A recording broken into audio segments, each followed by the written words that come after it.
If you delete...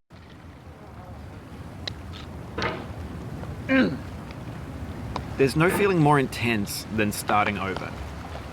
If you deleted your homework the day before it was due, as I have, or if you left your wallet at home and you have to go back after spending an hour in the commute. If you won some money at the casino and then put all your winnings on red but it came up black.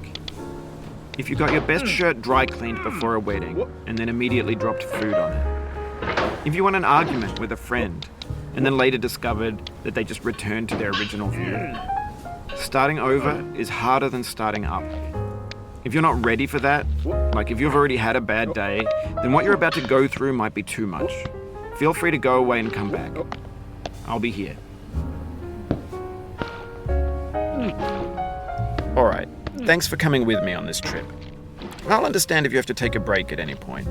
Just find a safe place to stop and quit the game. And don't worry, I'll save your progress, always, even your mistakes. This game is a homage to a free game that came out in 2002, titled Sexy Hiking. The author of that game was Jazuo, a mysterious Czech designer who was known at the time as the father of B games. And B games are rough assemblages of found objects.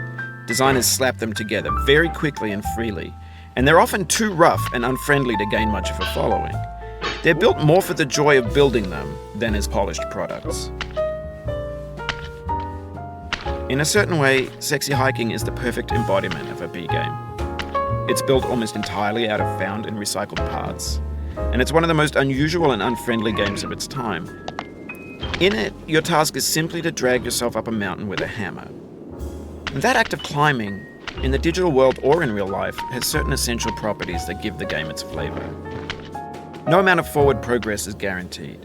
Some cliffs are too sheer or too slippery.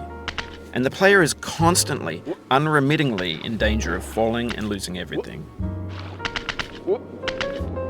Anyway, when you start Sexy Hiking, you're standing next to this dead tree that blocks the way to the entire rest of the game. It might take you an hour to get over that tree, and a lot of people never got past it. You prod and you poke at it, exploring the limits of your reach and your strength, trying to find a way up and over. And there's a sense of truth in that lack of compromise. Most obstacles in video game worlds are fake. You can be completely confident in your ability to get through them once you have the correct method or the correct equipment or just by spending enough time. In that sense, every pixelated obstacle in Sexy Hiking is real.